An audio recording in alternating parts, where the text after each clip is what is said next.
Changes physical होते हैं और कुछ चेंजेस केमिकल होते हैं।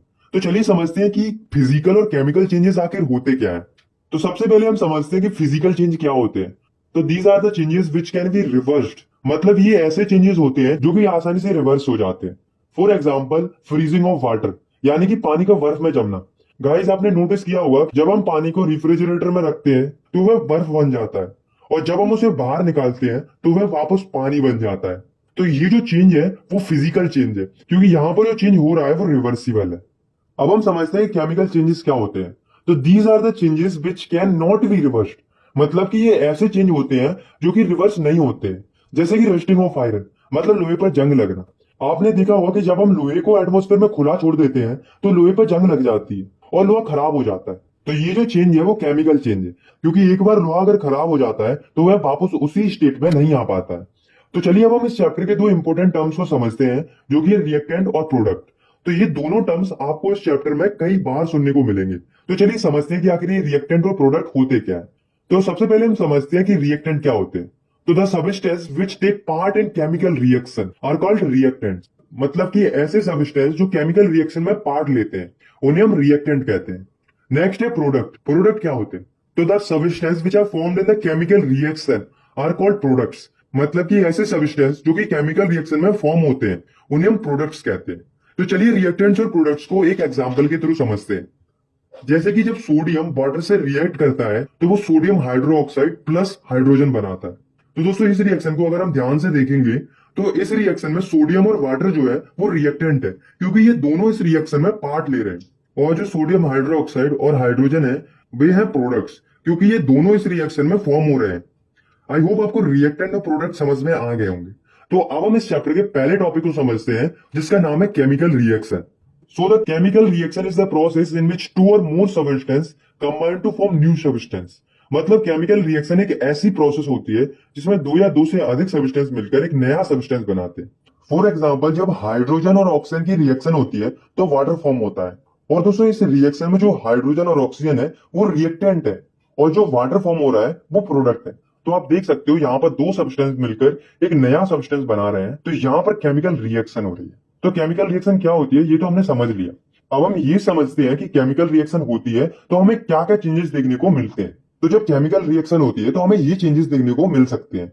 मतलब जब केमिकल रिएक्शन होती है तो हमें रिएक्शन होने से पहले और रिएक्शन होने के बाद सब्सटेंस की स्टेट में चेंजेस देखने को मिल सकते हैं। जैसे कि solid to liquid, liquid to gas और गैस टू सॉलिड। और दूसरा चेंज जो हमें देखने को मिल सकता है वो है चेंज इन कलर। मतलब केमिकल रिएक्शन के दौरान हमें रिएक्टेंट और प्रोडक्ट्स के कलर में चेंजेस देखने को मिल सकते हैं। और तीसरा जो चेंज हमें देखने को मिल सकता है वो है इवोल्यूशन ऑफ गैस। मतलब केमिकल रिएक्शन के दौरान हमें गैस निकलती हुई दिख सकती है। चौथा चेंज जो हमें देखने को मिल सकता है वो है चेंज इन टेम्परेचर। मतलब केमिकल रिएक्शन के दौरान हमें रिएक्टेंट और प्रोडक्ट के टेम्परेचर में चेंजेस देखने को मिल सकता है। और पांचवा और लास्ट चेंज जो हमें देखने को मिल सकता है वो है फॉर्मेशन ऑफ प्रेसिपिटेट। मतलब कि जब भी केमिकल रिएक्शन होती है तो हमें प्रेसिपिटेट निकलते हुए दिख सकता है।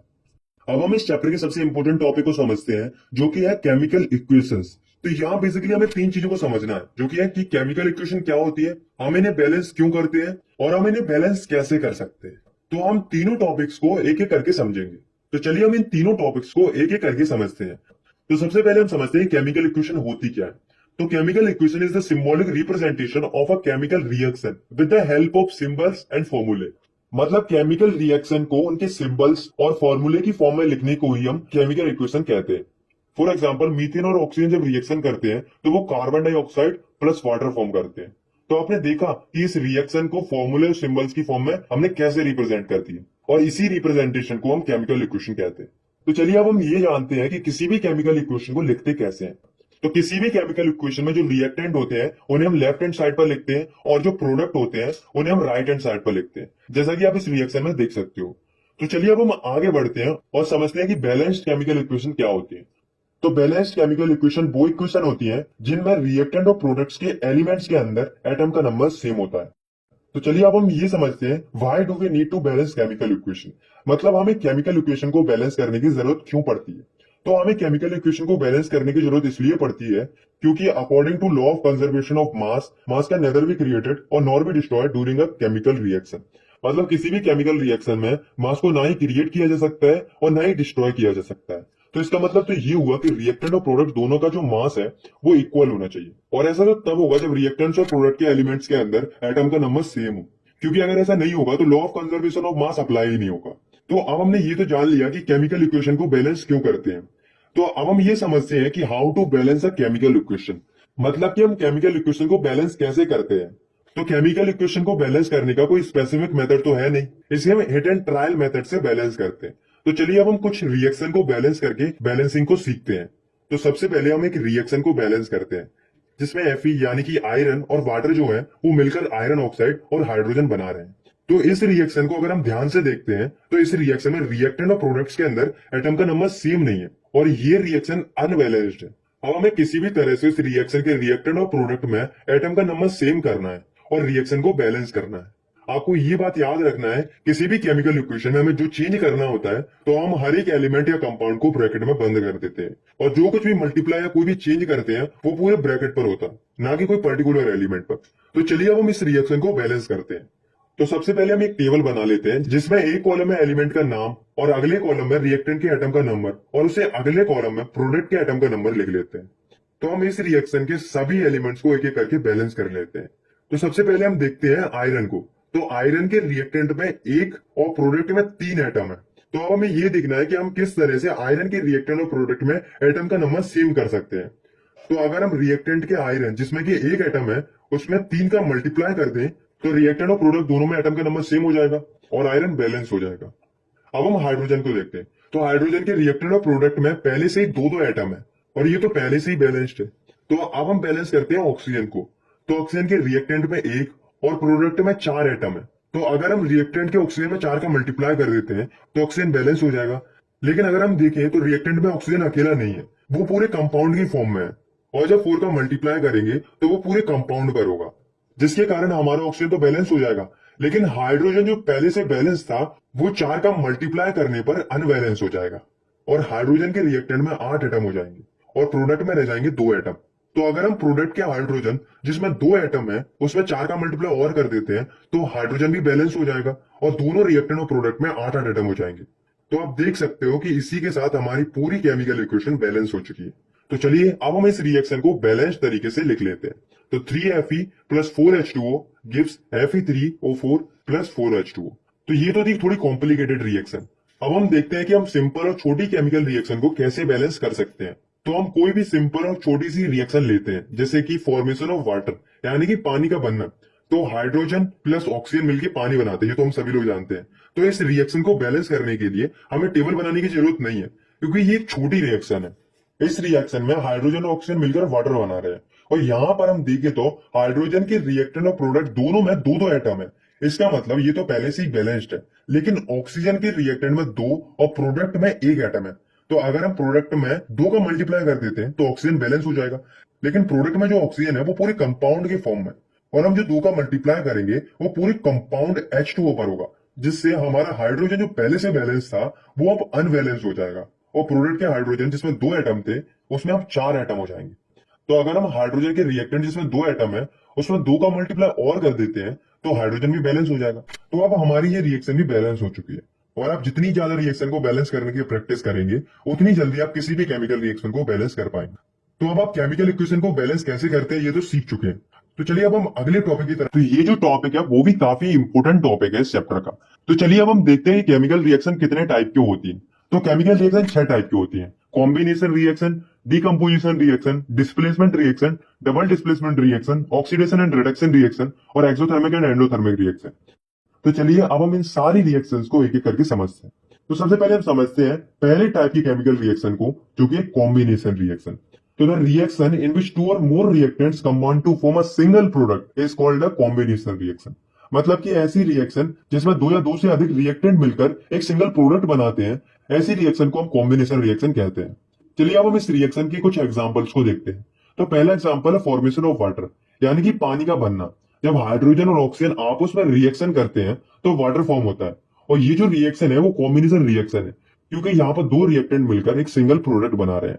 इसी का दूसरा एग्जांपल है बर्निंग ऑफ कोल। मतलब कार्बन और ऑक्सीजन की रिएक्शन होती है तो कार्बन डाइऑक्साइड फॉर्म होती है और ये रिएक्शन भी कॉम्बिनेशन रिएक्शन है क्योंकि इस रिएक्शन में 2 रिएक्टेंट यानी कि कार्बन और ऑक्सीजन मिलकर एक सिंगल प्रोडक्ट यानी कि कार्बन डाइऑक्साइड बना रहे हैं। तो चलिए अब हम दूसरी टाइप के केमिकल रिएक्शन को समझते हैं, जो कि है decomposition reaction. So the reaction in which a single reactant break down to form two और मोर प्रोडक्ट्स, मतलब ऐसी रिएक्शन जिसमें एक सिंगल रिएक्टेंट दो या दो से ज्यादा प्रोडक्ट में टूट जाता है, उसे हम डिकम्पोजिशन रिएक्शन कहते हैं। तो यहाँ पर सोचने वाली बात यह है कि आखिर ये रिएक्टेंट टूट क्यों रहा है। कोई ना कोई एनर्जी तो होगी जिसके कारण ये रिएक्टेंट टूट रहा है। तो उसी एनर्जी के हिसाब से जो डिकम्पोजिशन रिएक्शन है वो तीन टाइप की होती है, जो कि thermal decomposition, electrolytic decomposition and photolytic decomposition. तो सबसे पहले हम समझते हैं थर्मल डिकम्पोजिशन को।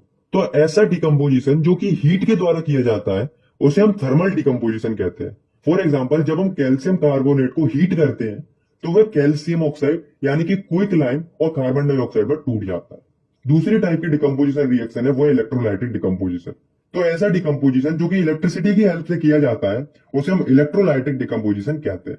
जैसे कि जब हम वाटर में इलेक्ट्रिक करंट पास कराते हैं तो वह हाइड्रोजन और ऑक्सीजन दो कंपाउंड में ब्रेक हो जाता है।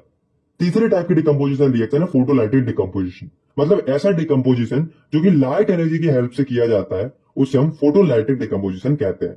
फॉर एग्जाम्पल, जब सिल्वर क्लोराइड के ऊपर सनलाइट पड़ती है तो वह सिल्वर और क्लोरीन में ब्रेक हो जाता है। तो चलिए अब हम आगे बढ़ते हैं और तीसरे टाइप की केमिकल रिएक्शन को समझते हैं, जो कि है डिस्प्लेसमेंट रिएक्शन। तो the reaction in which more reactive element displaces less reactive element from its compound or solution is called displacement reaction. मतलब कि ऐसी रिएक्शन जिसमें ज्यादा रिएक्टिव एलिमेंट कम रिएक्टिव एलिमेंट को डिस्प्लेस कर देता है उसके कंपाउंड या सॉल्यूशन से, तो उसे हम डिस्प्लेसमेंट रिएक्शन कहते हैं। चलिए हम डिस्प्लेसमेंट रिएक्शन का एक एग्जांपल देखते हैं। तो जब जिंक और कॉपर सल्फाइड की रिएक्शन होती है तो जिंक जो होता है वो ज्यादा रिएक्टिव होने के कारण कॉपर को डिस्प्लेस कर देता है और जिंक सल्फाइड बना लेता है और कॉपर जो है वो अलग हो जाता है। चौथे टाइप की केमिकल रिएक्शन है डबल डिस्प्लेसमेंट रिएक्शन। तो the reaction in which two different ions or group of atom in the reactant molecules are displaced by each other is called double displacement reaction.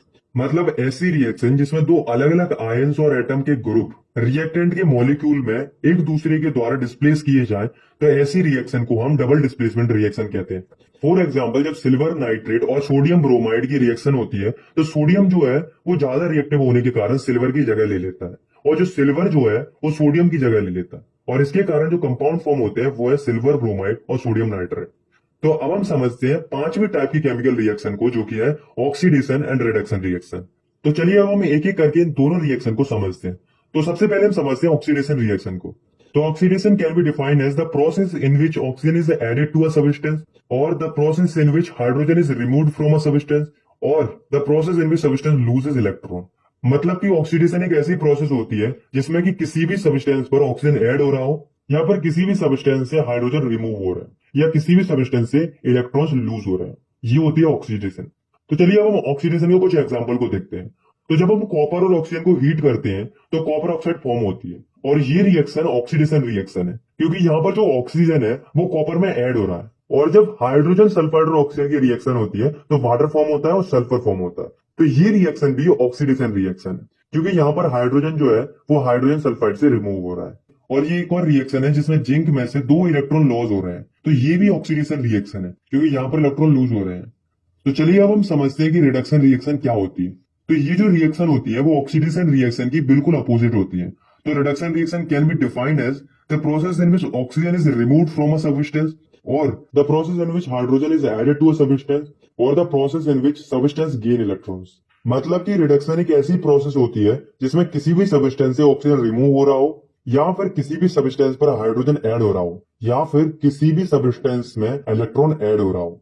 For example, जब potassium chloride वो potassium chloride और oxygen में टूट जाता है तो वो reaction होती है रिडक्शन रिएक्शन, क्योंकि यहाँ पर ऑक्सीजन रिमूव हो रहा है। और जब सोडियम और हाइड्रोजन ऐड होते हैं तो वो सोडियम हाइड्रोक्साइड फॉर्म करते हैं और ये भी एक रिडक्शन रिएक्शन है, क्योंकि यहाँ पर हाइड्रोजन जो है वो ऐड हो रहा है। और ये एक और रिएक्शन है जिसमें जिंक जो है उस पर दो इलेक्ट्रॉन ऐड हो रहे हैं, तो ये भी एक रिडक्शन रिएक्शन है क्योंकि इसमें इलेक्ट्रॉन ऐड हो रहे हैं। दोस्तों, आपको एक बात याद रखनी है कि जब भी किसी भी सब्सटेंस का ऑक्सीडेशन होता है तो उस सब्सटेंस को हम ऑक्सीडाइज्ड कहते हैं और जब किसी भी सब्सटेंस का रिडक्शन होता है तो उस सब्सटेंस को हम रिड्यूस कहते हैं। तो चलिए अब हम समझते हैं एक बहुत ही इंपॉर्टेंट केमिकल रिएक्शन को, जो कि है रेडॉक्स रिएक्शन। तो the reaction in which oxidation and reduction take place simultaneously are called redox reaction. मतलब कि ऐसी रिएक्शन जिसमें ऑक्सीडेशन और रिडक्शन एक साथ देखने को मिलते हैं, तो ऐसे रिएक्शन को हम रेडॉक्स रिएक्शन कहते हैं। फॉर एग्जाम्पल, कॉपर ऑक्साइड और हाइड्रोजन की रिएक्शन होती है तो कॉपर और वाटर फॉर्म होता है और ये जो रिएक्शन है वो रेडॉक्स रिएक्शन है, क्योंकि इसमें कॉपर ऑक्साइड जो फॉर्म हो रहा है वो कॉपर में रिड्यूस हो रहा है और यहाँ पर रिडक्शन रिएक्शन हो रही है, और जो हाइड्रोजन है वो वाटर में ऑक्सीडाइज हो रहा है और यहाँ पर हो रही है ऑक्सीडेशन रिएक्शन। तो इस रिएक्शन को हम रेडॉक्स रिएक्शन। तो इन दोनों रिएक्शन को हम एक एक करके समझेंगे। तो पहले हम समझते हैं एक्सोथर्मिक रिएक्शन को। तो the reaction which are accomplished by evolution of heat are called exothermic reaction. मतलब ऐसी रिएक्शन जिसमें से हीट एनर्जी इवॉल्व होती है, तो उसे हम एक्सोथर्मिक रिएक्शन कहते हैं। For example burning of natural gas. मतलब मीथेन और ऑक्सीजन की जब रिएक्शन होती है तो CO2 और वाटर फॉर्म होते हैं और काफी मात्रा में हीट निकलती है, और ये जो रिएक्शन होती है वो एक एक्सोथर्मिक रिएक्शन होती है। चलिए अब हम समझते हैं एंडोथर्मिक रिएक्शन को। तो the reaction which occur by the absorption of heat energy are called endothermic reaction. मतलब कि ऐसी रिएक्शन जिसमें हीट एनर्जी एब्जॉर्ब होती है उसे हम एंडोथर्मिक रिएक्शन कहते हैं। फॉर एग्जाम्पल जब मर्क्यूरिक ऑक्साइड मरकरी और ऑक्सीजन में टूट जाता है तो काफी मात्रा में हीट ऑब्जर्व होती है। और एक और बात मैं आपको बताता हूँ कि जो फोटोसिंथेसिस होती है वो एक एंडोथर्मिक रिएक्शन होती है। टॉपिक को जो कि है effect of oxidation in our daily life. मतलब कि जो ऑक्सीडेशन होता है उसका हमारी डेली लाइफ पर क्या इफेक्ट पड़ता है। तो ऑक्सीडेशन के हमारी लाइफ में मेनली दो इफेक्ट देखने को मिलते हैं, जो कि कोरोजन और रेंसिडिटी। तो चलिए सबसे पहले हम समझते हैं कोरोजन को। तो the phenomenon due to which metals are slowly eaten away by the reaction of air, water and other chemical present in atmosphere is called corrosion। मतलब एक ऐसा फिनोमेना जिसमें जो मेटल होता है वो धीरे धीरे खराब हो जाता है जब वह एयर, वाटर या कोई और केमिकल के कांटेक्ट में थोड़े लंबे समय तक आ जाता है। जैसे कि black coating on silver and green coating on copper. मतलब सिल्वर पर जो ब्लैक कोटिंग आ जाती है और कॉपर पर जो ग्रीन कोटिंग आ जाती है, ये दोनों जो एग्जाम्पल है वो कोरोजन के एग्जाम्पल है। और अगर हम बात करें आयरन की, तो आयरन के केस में जो कोरोजन होता है उसे हम रस्टिंग ऑफ आयरन कहते हैं, जिसमें आयरन का कलर ब्राउनिश हो जाता है और वह कमजोर हो जाता है। इससे एक बात तो साफ हो जाती है कि जो कोरोजन होता है वो मेटल के लिए काफी हार्मफुल साबित होता है। तो चलिए अब हम देखते हैं कि जो कोरोजन होता है उसके क्या क्या इफेक्ट पड़ते हैं। तो कोरोजन के कारण काफी मात्रा में car bodies, bridges, iron railing, ships, specially जो मटेरियल जो आयरन से बने हुए होते हैं वो खराब हो जाते हैं, जिससे काफी मात्रा में आयरन का नुकसान होता है। और इसी तरह से सिल्वर और कॉपर भी खराब हो जाता है। तो अब हमें ये देखना है कि क्या कोई ऐसा मेथड है जिससे हम कोरोजन से मेटल को प्रिवेंट कर सकते हैं। तो चलिए अब हम देखते हैं कि हम मेटल को कोरोजन से कैसे प्रिवेंट कर सकते हैं। तो इसके कुछ मेथड होते हैं, जैसे कि पेंटिंग। जो आयरन के ऑब्जेक्ट होते हैं अगर हम उन पर पेंट कर देते हैं तो वो डायरेक्टली एटमॉस्फेयर के कांटेक्ट में नहीं आ पाएंगे और कोरोजन से प्रिवेंट रहेंगे। और जो सिल्वर होता है उसे हम बाहरी एटमॉस्फेयर से दूर रखकर और उसकी रेगुलर क्लीनिंग कर कोरोजन से प्रिवेंट कर सकते हैं। और कॉपर को हम बेकिंग सोडा और सॉल्ट के पेस्ट बनाकर उसकी रेगुलर क्लीनिंग करके उसे भी हम कोरोजन से प्रिवेंट कर सकते हैं। और एक और बहुत जरूरी बात जो आपको याद रखनी है वो है कि जो एल्यूमिनियम होता है उसके केस में कोरोजन हार्मफुल नहीं होता है बल्कि फायदेमंद होता है। तो चलिए अब हम देखते हैं ऑक्सीडेशन के दूसरे इफेक्ट को, यानी कि रेंसिडिटी को। तो आइए जानते हैं कि रेंसिडिटी क्या होती है। So it is the process of slow oxidation of oil and fat present in the food material. मतलब कि ये एक ऐसी प्रोसेस होती है जिससे जो फूड मटेरियल में ऑयल और फैट प्रेजेंट होता है उसका ऑक्सीडेशन हो जाता है, जिससे फूड का टेस्ट और उसकी स्मेल खराब हो जाती है। तो आपको ये तो पता चल गया होगा कि रेंसिडिटी के कारण जो फूड मटेरियल होते हैं वो खराब हो जाते हैं। तो अब दोस्तों हम देखते हैं कि हम फूड मटेरियल्स को उन्हें हम रेंसिडिटी से कैसे प्रिवेंट कर सकते हैं। तो इसके कुछ मेथड होते हैं, तो चलिए हम वो भी देख लेते हैं। तो वो मेथड कौन कौन से होते हैं? By keeping food materials in air tight containers. मतलब कि जो फूड मटेरियल्स होते हैं उन्हें हम एयर टाइट कंटेनर्स में रख सकते हैं, जिससे जो फूड मटेरियल्स हैं वो डायरेक्ट एयर के कॉन्टेक्ट में नहीं आएंगे और वे रेंसिडिटी से प्रिवेंट रहेंगे। और दूसरा मेथड है refrigeration of cook food at low temperature. मतलब कि जो पका हुआ खाना होता है उसको हम रेफ्रिजरेटर में रख सकते हैं, जिससे फूड रेंसिडिटी से प्रिवेंट रहता है। और तीसरा मेथड है bye avoiding cook food and food material in direct sunlight. मतलब जो पका हुआ खाना होता है और जो फूड मटेरियल होते हैं उन्हें हम डायरेक्ट सनलाइट से दूर रखकर रेंसिडिटी से प्रिवेंट कर सकते हैं। और चौथा और आखिरी मेथड है बाय एडिंग एंटीऑक्सीडेंट। मतलब जो फूड मटेरियल होते हैं उनमें एंटीऑक्सीडेंट ऐड करके हम उन्हें रेंसिडिटी से प्रिवेंट कर सकते हैं, क्योंकि उनमें गैस भरी होती है। तो आपके दिमाग में क्वेश्चन जरूर आता होगा कि आखिर इन चिप्स के पैकेट्स के अंदर कौन सी गैस भरी जाती है और ये चिप्स के पैकेट्स के अंदर क्यों भरी जाती है। तो जो गैस चिप्स के पैकेट के अंदर भरी जाती है वो है नाइट्रोजन। और नाइट्रोजन गैस इसलिए भरी जाती है क्योंकि ये एंटीऑक्सीडेंट की तरह काम करती है और उन चिप्स को रेंसिडिटी से प्रिवेंट करती है।